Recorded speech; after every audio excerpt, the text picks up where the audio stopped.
All right, so good evening, everyone. Glad you are joining in tonight. We have one slight technical problem. I don't know if you know anyone who watches the live stream on the Clarksville Highway Church Facebook page.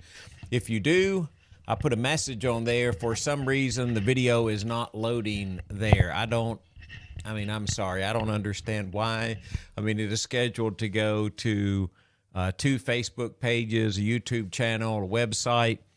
And for some reason, there are times that Facebook it doesn't pick up the video feed on one of the two Facebook pages. I would fix it if I could understand why, but one day it'll work, one day it won't. And I don't think it's anything that we're doing. I just think it's sometimes the way that Facebook picks that up. So anyway, if you know anybody who watches on the Clarksville Highway Facebook page, if you might send them a message and tell them to look at the Gospel Chariot Facebook page or the YouTube Gospel Chariot channel. I put a note out there, so hopefully when they log onto that page, they'll see that.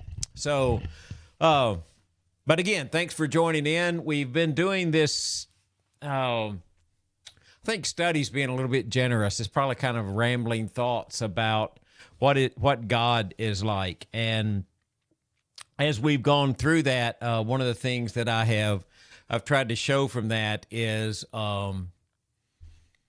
this burning bush image. And I was going to try to get myself off of that image for a second, but I'm not really sure that I can. Let me try this and see. No, sorry, that's the next slide you want to see. But this is kind of the burning bush image that I have been using through the first part of this study because of Moses, and so Moses sees the burning bush and he goes to check it out. And that's where God in the Old Testament says, I am who I am. When Moses asked, if I go to the people and they ask who sent me, what am I supposed to say? And God says, well, I am who I am, or I will be who I will be. The idea there is that God is continual.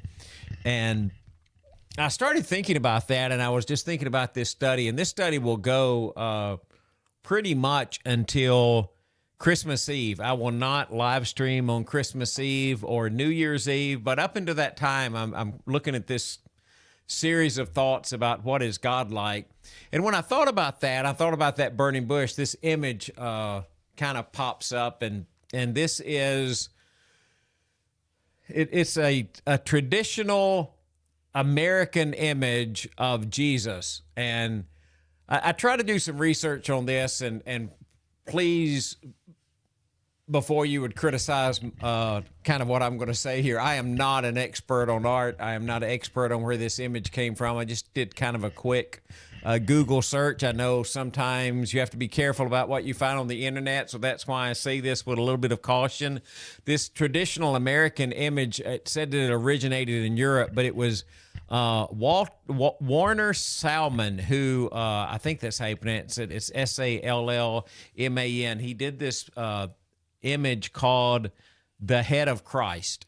And there's an article here, if you wanted to see this. This is an article that I pulled off of Google, the story behind the most famous painting of Jesus Christ. And in this painting, it must have been used, they say millions and millions of times, not only through just pictures in homes, but it was used a lot in World War II. He first drew it kind of as a charcoal image in 1924.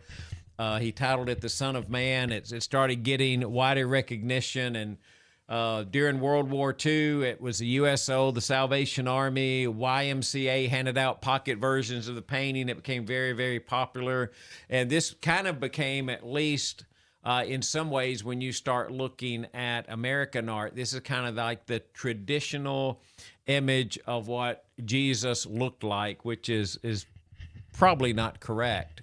But I began to think about that.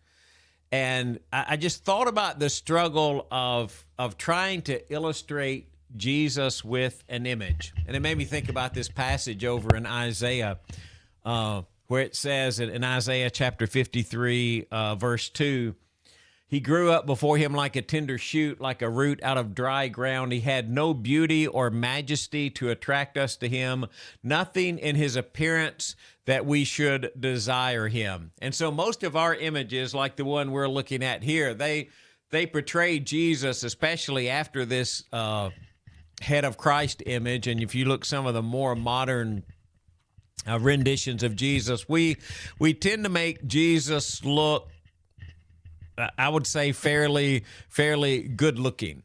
And so we have this kind of, when you think about what is God like, I think maybe sometimes people's minds just go to an image like this one where they have this image of Jesus.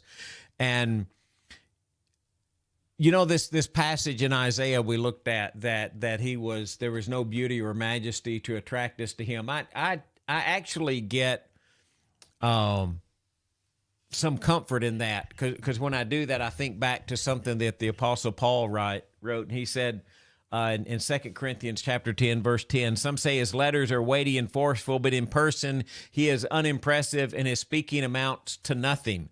And I wonder about Paul when he writes that, because he knows that's not true. But when he writes the first letter to Corinth, 1 Corinthians, he says in those letters that, I'm sorry, I was trying to find that on the screen. It says, when I came to you, brothers, I did not come with eloquence or superior wisdom as I proclaimed to you the testimony about God, for I resolved to know nothing while I was with you except Jesus Christ and him crucified. And this is the part that gives me hope. I came to you in weakness and fear, and with much trembling. My message and my preaching were not with wise and persuasive words, but with the demonstration of the Spirit's power, so that your faith might not rest on men's wisdom, but on God's power. That should give every one of us a little bit of hope, because God doesn't depend on physical appearance or natural ability. In fact, most of the time, I think it's true that God would use the very opposite. That weakness and inability proclaim God's strength and the validity of his message. So if you think you don't have the ability to do something, God will empower you to do that, and that is where the power of the message comes from. But through all of that, when I'm thinking about Jesus and the way we've depicted him, and then we think about, well, maybe he wasn't good looking in that sense, if Isaiah's prophecy is true, which I think it is. So I just started thinking about, well, how did the image of Christ kind of develop? Just kind of hang on. We're going somewhere with this, okay? Don't think we're just rambling. We're getting somewhere. So in the first centuries, they really didn't have an image of Christ. They had this fish image, and if you've seen this fish image before, it's pretty interesting. The ichthus, and that is the Greek word for fish. And these letters in the middle of the fish right here, I don't know if I can show those to you or not. You can see those. Those are actually Greek letters, and those Greek letters are the first letter of some other type of another word. So it became a common symbol, but the Jesus Christ, God, Son, Savior. So that was kind of the original images when you look into the first century about how would they depict Christian images. Well, then when you move into the late second and third century, you have this kind of image that was drawn 230, 250 AD of Jesus, and he's the good shepherd, and they portray Jesus as a youthful, beardless shepherd. He's carrying the lamb, which is a symbol of care, guidance, and salvation for persecuted believers. Well, and then later, It moves on to these ideas in Rome like 400 AD, and then you have these sarcophaguses, and so Jesus is kind of enthroned there on those. I think maybe I used to have a pointer here. Okay, let's see if we can do a laser pointer. Kind of here is on a rule or a throne. And so Christianity becomes legal, the legalized religion.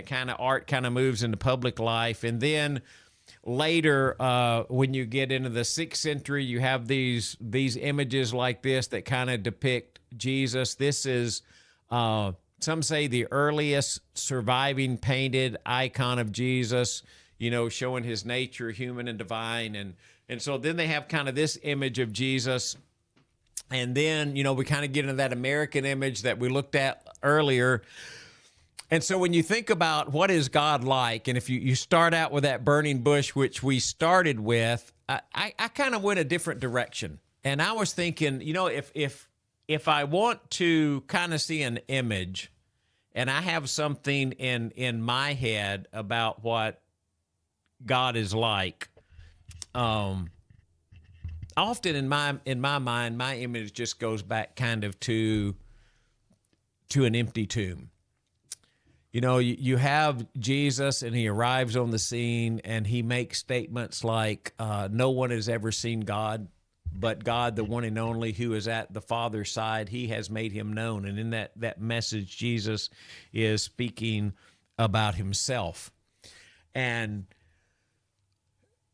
you think about when Philip came to Jesus, and got this on the screen for you, and up here at reading up here at the top. Philip said, "Lord, show us the Father, and with that it will be enough for us." And Jesus replies to Philip, "Don't you know, Philip, even after I've been among you such a long time, anyone who has seen me has seen the Father. How can you say, 'Show us the Father'? Don't you believe that I am in the Father, that the Father is in me?"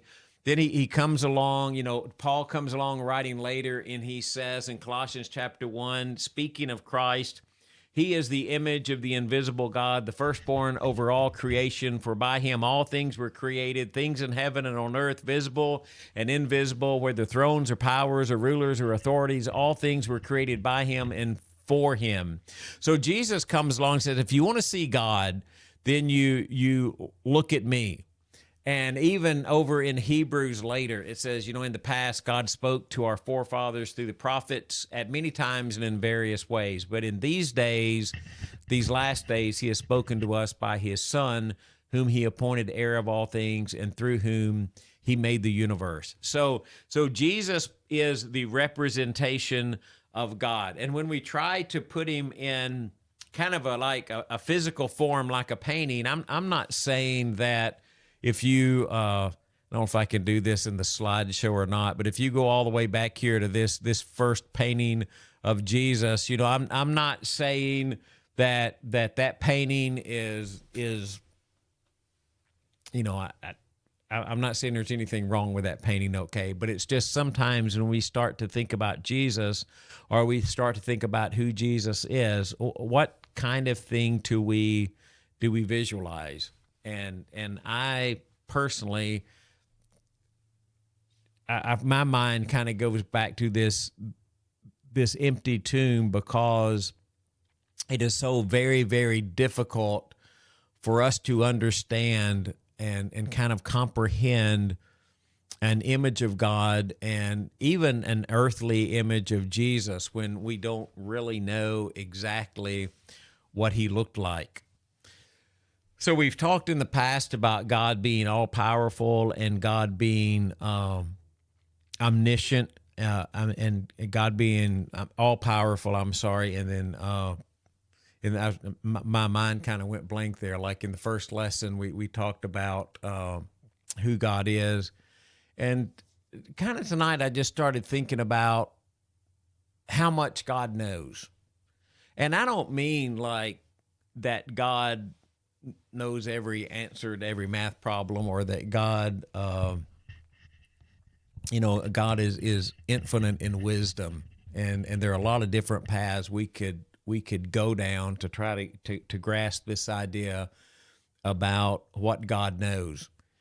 And I was thinking about just a human being and a heart. So I this image that this person sitting in the empty tomb, and he has this heart glowing, because I really kind of want to concentrate tonight on what God sees when God looks at our heart, because we really can try for the human heart to hide. I mean, a lot of times we will cover our fear beneath a smile, or we'll put our guilt behind some good work, something that we do. Sometimes our doubts we hide behind just the noise of life, because We just try to push them down when life gets busy. But before a word is spoken, God already knows it. And so when Jesus came onto the scene, Jesus didn't come to earth to learn about us. He came to earth because he already knew us. And even though he already knew everything that there is to know about us, we're going to look at that tonight, even with all of that knowledge, he still loves us. So the incarnation, it's not just God's presence among humanity, but it represents God's complete understanding of humanity. So his omniscience, he takes on the flesh. And so the one who, he shaped the mind in the very beginning, like when he created man, but then he comes in the flesh and walks among those minds. And even while he is interacting with humanity, he knows the motives behind their thoughts. He knows the motives behind their words. He understands the pain that's behind their questions and the longing that is behind their sin. So Jesus shows up on the scene in human body, knowing the depths of the human heart. And there's this really, I think it's a really interesting verse. You find it over in John chapter 2. It's contained in this really interesting context of Scripture. And there's a word play in here that sometimes we don't see. I need to back this up just a little bit. Let me change this and see if I can get, I didn't have both verses on the screen that I wanted you to see.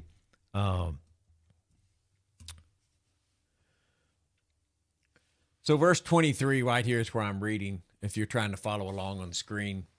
It says, while Jesus was in Jerusalem at the Passover feast, many people saw the miraculous signs he was doing and believed in his name. But Jesus would not entrust himself to them, for he knew all men. He did not need man's testimony about man, for he knew what was in a man. This word that we have as believed right here, I tried to highlight it for you there. When you get to this word entrust right here, he would not entrust himself. He would not believe himself. This is the same word in the Greek text. And so there's kind of this word play going on this word believe. And I think it's really interesting. We smooth it out in English and again, in a very great way, we say he did not entrust himself, but it's like this, there's this tension that's happening between human belief and divine discernment. Many believed in Jesus, but he didn't really believe in them because he could see that what they were attracted to was just the signs and not really who he was. And it's kind of in this literary bridge where you have the cleansing of the temple in John chapter 2, verses 13 through 22, and Jesus reveals his authority, right? And then after this section we just read, you go into John chapter 3, which is the conversation with Nicodemus. So Jesus begins to explain what true faith is, and Nicodemus kind of embodies that tension, by the way.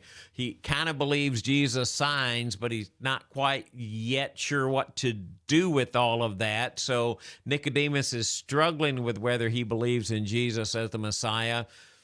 And it's almost like they believe Jesus. They believe in Jesus because of what they see, but because of what Jesus can see in them, he withholds himself a little bit because of what he can see in them. So they have this faith that's built on wonder and miracles, and he has this knowledge about who they really are and what they really feel, and that's built on truth because he knows what's in man. And I think that's a really interesting verse because for he knew what was in man, but you got to remember after that even though he knows what's in man, he still came for man. So I'm just trying to illustrate that from the very beginning, Jesus already sees beyond appearances. I mean, he knows when faith is shallow. He knows when it's genuine. He sees motives in moments of praise, whether they're good or bad. his knowledge is not kind of like, it's not any guesswork in there. It's just divine insight. And when you think about that, it could almost seem, almost seem terrifying, right? But the thing about the knowledge of Jesus is it's not supposed to be terrifying because it's not detached from his mission. He did not come to condemn, but to redeem. Even Jesus' criticism of the Pharisees was, I think it was intended to help them see their inadequacies. So the one who knows, I mean, he knows every atom of creation and every ache in creation, and knowledge, immense knowledge about creation and the man that he made. It's this intimate understanding. And so the God who numbers stars, I mean, he can number our tears. And so when they pray, like in Acts chapter 1,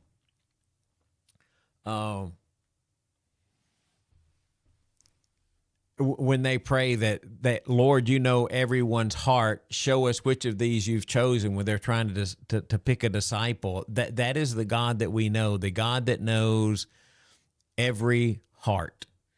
And he knows, I mean, he knows our stories before we ever tell them. I mean, just think back of a story, you know, maybe something you did as a kid, maybe something you did as a young adult. You've got this story of your life, you know, of what you've done and what you're doing and where you're headed. And maybe some of them are humorous stories. Maybe some of them are stories you don't really want anybody else to know about. Okay. That really doesn't matter right now. What I want you to understand is Jesus knows your story before you ever tell the story. Like even before you know what the story is, Jesus knows the story. Remember when he goes, and he meets the Samaritan woman at the well. It's a really great encounter in Jesus. But remember when he's talking with her, he says, go call your husband and come back. And she said, I have no husband. And Jesus said to her, you're right when you say you have no husband. The fact is you've had 5 husbands, and the man that you have now is not your husband. So what you've said is quite true. You read that story and you get engrossed in that story and think, okay, how did Jesus know that? I mean, he already knew before he asked. He knew the answer to the question. Or when he calls Philip finds Nathanael, and he says, look, we found the one that Moses wrote about in the law, Jesus of Nazareth. And Nathanael says, okay, Nazareth, can anything good come out of Nazareth? And, you know, Philip says, come and see. So remember when Jesus sees Nathanael approaching, he said, here's a true Israelite in whom there's nothing false. And Nathanael asked, how do you know me? I mean, that'd be a very fair question, right? You're meeting an individual you've never met before, and he seems to know something about you. And Jesus said, I saw you while you were still under the fig tree before Philip called you. I mean, so every encounter, as you look through that, Jesus is teaching that this divine knowledge is relational. You know, he's not exposing sin to destroy their dignity, just to restore it. And, you know, you think even later in Jesus' life, you know, when Jesus predicts Peter's denial in Matthew chapter 26, or when he tells them, every one of you will fall away because of me. You know, and you're back to this idea that Jesus knows our stories before we ever tell them. Jesus in his ministry foretold the destruction of Jerusalem in a true prophetic manner. He told them about the manner of his own death. I mean, he predicted the details: arrest, trial, execution, delivery to the Gentiles, crucifixion, resurrection on the third day. And even in all of that, he says, when you go into Galilee, I'll go into Galilee ahead of you. I mean, everything about that, Jesus understood the story before the story was ever the story. And so your story, God already knows your story. I mean, Jesus already knows your story, but even though he knows your story, whatever your story is, he comes to call you knowing every detail about your story. And he doesn't just know your story, he knows thoughts and motives. You know, when in Matthew chapter 9, the scribes are doubting the authority he has to forgive sin. And he says to them, he said, why do you entertain evil thoughts in your hearts? I mean, he could see not the right word. He knows what they're thinking. I mean, it's like he can hear the voice of their heart. So when he speaks and when he talks to the Pharisees or the scribes, or when he talks to the woman at the well or to Nathaniel, his awareness, he kind of understands the question beneath the question.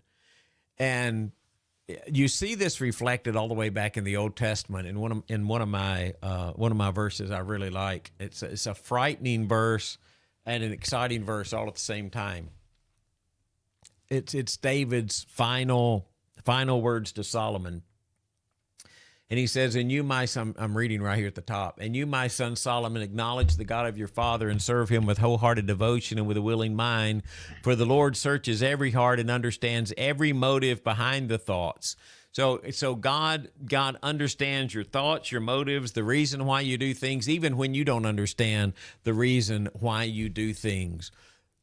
But even in Jesus knowing our thoughts and our motives, he still comes to call us because of his love for us.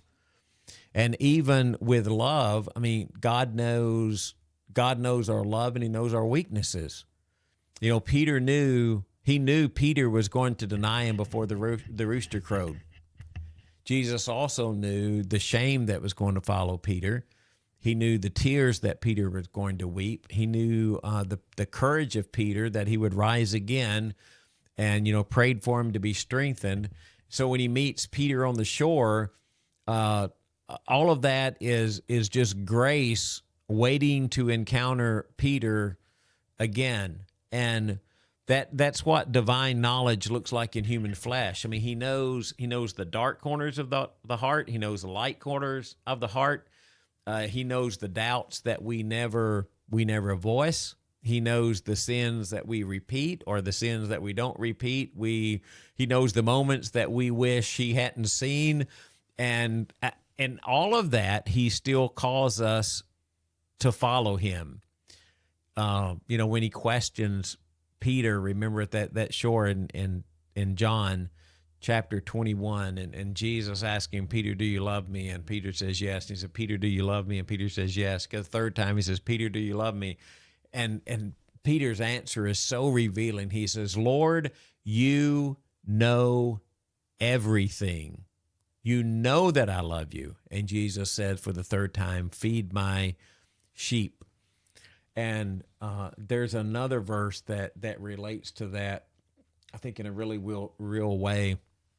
This is in the book of 1 John. It's a verse that should give us a lot of comfort. And it says,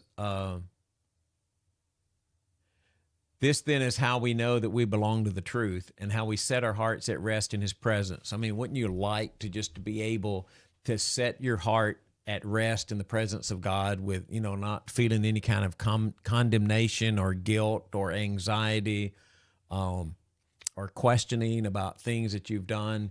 This is how we set our hearts at rest in his peace whenever our hearts condemn us.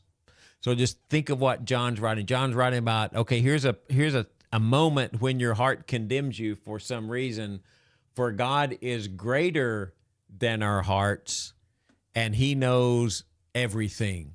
So the heart there is that inner self, the emotion, the conscience, the moral awareness that we have. It's feeling that sting of failure, guilt. Maybe it's spiritual inadequacy. And John doesn't just dismiss that feeling. He doesn't say, well, just forget about that. Don't worry about that. He validates it. I mean, genuine believers should experience moments of self-judgment. But there's that turning point in the text where John says, but God is greater than our hearts. His mercy and omniscience stand above our hearts. I mean, he understands the whole story. He understands the motive good or bad. He understands repentance. He understands our faith. He understands our frailty. And we have these fluctuating emotions that go on where we're just bouncing through life. Excuse me, I almost feel like I got to sneeze. With those fluctuating emotions, but then God is greater than our hearts, and he's greater than all of those fluctuating emotions, and our security and our confidence is based in who he is in the sacrifice of his son, and not how we feel. There's this verse in Psalm, I think it's Psalm 103, and it says, he knows our frame. He remembers that we are dust. I mean, he remembers what we are. We are dust, and he understands how we're made. He made us. And we have this knowledge with this limited perspective, and John comes along and he says, but God's grace it so far exceeds our guilt. And so our assurance is anchored in the fact that God knows all things. So the same God that sees every hidden sin also sees the faith that clings to Christ. He sees and knows the intentions beneath our struggles. He knows the sincerity when we're faced with weakness, and where our human conscience kind of seems fragments. God sees the whole picture. So God, through Jesus, through that empty tomb and being able to look into our hearts, he knows everything about us, but he still loves. I mean, so in Christ, we are completely known and still loved, and that's the miracle of grace. So when Jesus shows up as God in the flesh, when he meets someone in Scripture, a Nicodemus, a woman at the well, a Thomas who has doubts, a Peter who denies, he revealed both his knowledge and his love. He sees sin and he invites repentance. When he encounters someone like a Pharisee or a teacher of the law who have gotten so off track, even in his condemnation, he's trying to call them back to the way of God. So his love is not cautious, it's very courageous. And because God's love is courageous and God is greater than our hearts, that should make us courageous, knowing that God is going to walk through us through every moment, and that omniscience, that divine knowledge, it's not a cold doctrine, right? It's a very warm face of Christ, whatever that face looked like. Whether our drawing is right or wrong, and I mean, let's face it, it's probably wrong, and that's not the point. It's that the reality of who God is and what God has done for us is seen in the incarnation of Christ. And the prophets and the psalmists, those in the Old Testament, see it dimly, and we see it brightly because of what he has done. So there's kind of an application from that.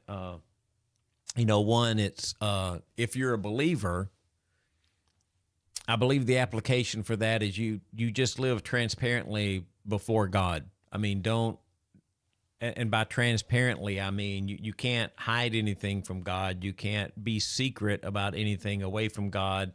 And when we say we follow Christ or we believe that Jesus is the Son of God, we're not informing him of something. What we're doing is pledging to align ourselves with who he is and what he already sees. I mean, just be transparent in your weaknesses and your struggles with God, because God already knows what they are. You can't hide them from them. But even with those struggles, he loves you and calls you and fills your life with immense grace. So if you're seeking, that's if you're a believer. If you're seeking, you're not misunderstood by God. The same Jesus that saw the woman at the well, it sees you. The same God who saw the past of the woman at the well or the future of Peter and love them anyway, that's still the same God that loves you in spite of past failure or future failure, right? He is still the one who calls you to be conformed to his image. And if for the church, I think that just means we should teach the truth with the same compassion that Christ displayed. We need a knowledge and a message about Jesus that heals and not wounds. People are beat up enough. We need to bring them hope, and the hope that's found in Jesus. So when I think about who God is and the knowledge of God and the omniscience of God, I don't really think in terms of, he knows all the intricate things about the universe and how to solve every problem or however atom fits together, or he's knowledgeable enough to know, how the world holds together when we don't. No, I tend to just stop and think about what it means personally to us that the God who knows so much and knows us so well still loves us so much. And I think we just ought to take hope and comfort in that. Sunday morning, we are doing a class on Thanksgiving. 9:00, we're going to be talking about Thanksgiving and meals and the way that we can share Thanksgiving with each other and do that in community. It's not going to be really about communion. There's a sermon coming along about that in a couple of weeks, Thanksgiving and communion. That will be the Sunday before Thanksgiving. So this is a little bit similar, but not quite. And Sunday morning, the sermon is about Thanksgiving as well, but it's titled, Your Life is Your Thank You Note to God. So your life is your thank you note. We're just going to spend some time thinking about what are you writing in your thank you note that's being given to God.